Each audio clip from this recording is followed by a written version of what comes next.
चलिए आज समय में एक लंबा सफर करते हैं।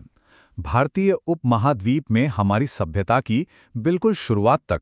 हमारे साथ चलिए देखते हैं कि कैसे इंसान के पहले कदमों से लेकर महान विचारों के उदय तक की ये पूरी कहानी सामने आती है।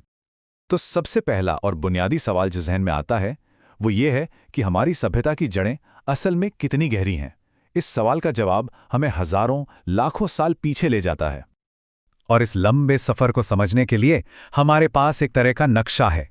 ये टाइमलाइन हमें दिखाती है कि कैसे शुरुआती इंसानों से लेकर कुछ बड़े बड़े आविष्कारों के जरिए हम जटिल समाजों तक पहुंचे। तो तैयार हो जाइए, हमारा सफर यहीं से शुरू होता है। तो हमारी कहानी शुरू होती है बहुत बहुत पहले, पाषाण युग में, यानी स्टोन एज में। ये सिर्फ जिंदा रहने के संघर्ष का दौर नहीं था, बल्कि ये वो वक्त था जब उन बुनियादी चीजों की खोज हुई जिसने आने वाले हर युग की नींव रखी। जरा सोचिए, एक ऐसी दुनिया के बारे में जहां आग ना हो, पालतू जानवर ना हो और खेती का कोई नामो निशान ना हो। जिंदगी कैसी होती? यहीं पर हम उन तीन बड़ी छलांगों को देखते हैं जिन्होंने सब कुछ बदल कर रख दिया। आग पर काबू पाने से इंसानों को गर्मी मिली, सुरक्षा मिली। जानवरों को पालतू बनाने से जिंदगी की जंग में नए साथी मिल गए। और फिर आई खेती।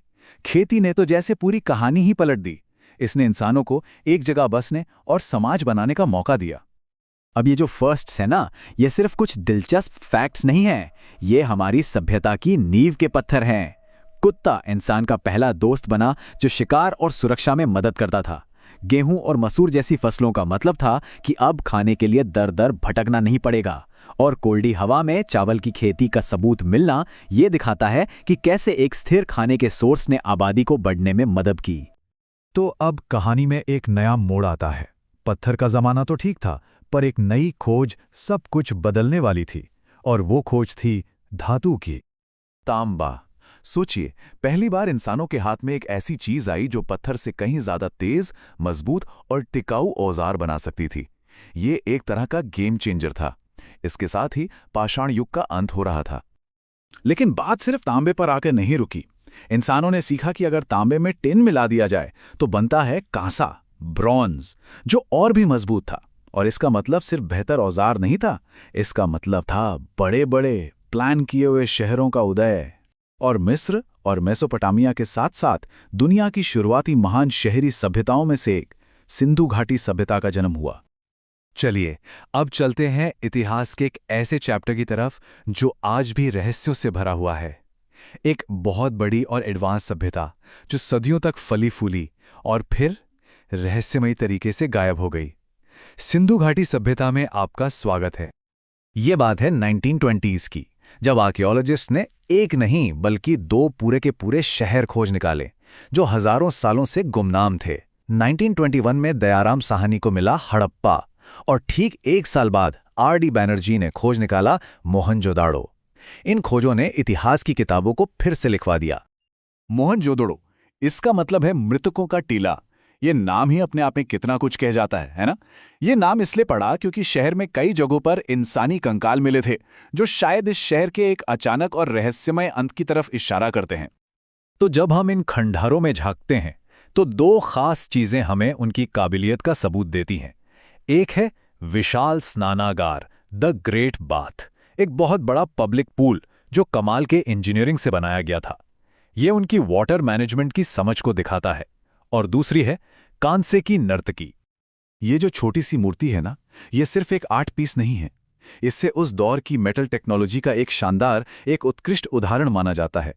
ये हमें दिखाती है कि हड़प्पा के लोग कला में कितने माहिर थे, जो आज से 4000 साल पहले के एक पल को जिंदा कर देती है। तो ये लोग सोना, चांदी, कांसा, इन सब में माहिर थे। खूबसूरत गहने बनाते थे, अच्छे औजार बनाते थे। पर एक धातु थी जो उनकी दुनिया में नहीं थी, और वो थी लोहा। उनकी दुनिया कांसे की थी। आयरन एज ने अभी भारत में दस्तक नहीं दी थी। तो सिंधु घाटी सभ्यता के बाद एक नया दौर शुरू हो रहा था। अब बड़े बड़े शहर नहीं बल्कि नए राज्य बन रहे थे, और उनके साथ ही जन्म ले रहे थे नए विचार, नए दर्शन, जिन्होंने आने वाले हजारों सालों के लिए इस उपमहाद्वीप के भविष्य को आकार दिया। ये नंबर है 24। जैन धर्म में ये नंबर बहुत खास है। ये तीर्थंकरों यानी आध्यात्मिक गुरुओं की एक लंबी परंपरा के आखिरी पड़ाव का प्रतीक है। और 24वें और अंतिम थे वर्धमान महावीर, जिन्होंने जैन धर्म के सिद्धांतों को मजबूती से स्थापित किया। महावीर की शिक्षाओं का सार थीं ये 5 महाव्रत: सत्य बोलना, अहिंसा, चोरी ना करना, जरूरत से ज्यादा जमा ना करना और ब्रह्मचर्य का पालन। ये सिर्फ नियम नहीं थे, बल्कि जिंदगी जीने का एक तरीका थे। और सबसे जरूरी बात, उन्होंने ये बातें आम लोगों की भाषा प्राकृत में कहीं, ताकि हर कोई उन्हें समझ सके। और मजे की बात देखिए, ये जो नया आंदोलन था, इसकी शुरुआत बहुत ही पर्सनल लेवल पर हुई। महावीर के पहले शिष्य कोई और नहीं बल्कि उनके अपने दामाद जमाली थे। इससे पता चलता है कि कैसे ये नए विचार पहले परिवार और समुदाय के जरिए ही फैलते थे। लेकिन एक मिनट, हमने इतनी सारी बातें की, बड़ी बड़ी सभ्यताओं और गहरे दर्शन की, पर हमें यह सब पता कैसे चला? क्या ये सिर्फ कहानियां हैं? नहीं, बिल्कुल नहीं। अतीत अपने सुराग छोड़ जाता है और इतिहासकार जासूसों की तरह इन सुरागों को जोड़कर कहानी बनाते हैं।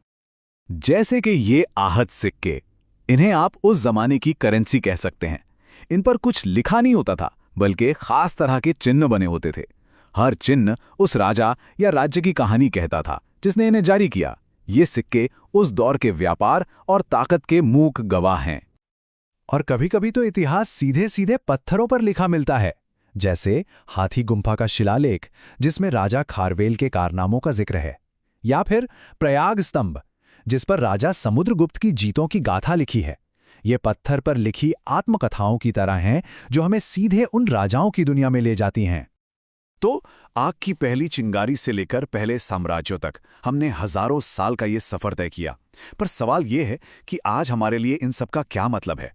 मतलब ये है कि पाषाण युग का हर औजार, मोहनजोदड़ो की हर ईंट और हर प्राचीन दर्शन हमारी आज की कहानी का हिस्सा है। ये समझना कि हम कहां से आए हैं, ये समझने की कुंजी है कि हम आज कौन हैं। ये विरासत सिर्फ अतीत नहीं है, ये आज भी हम सबके अंदर जिंदा है।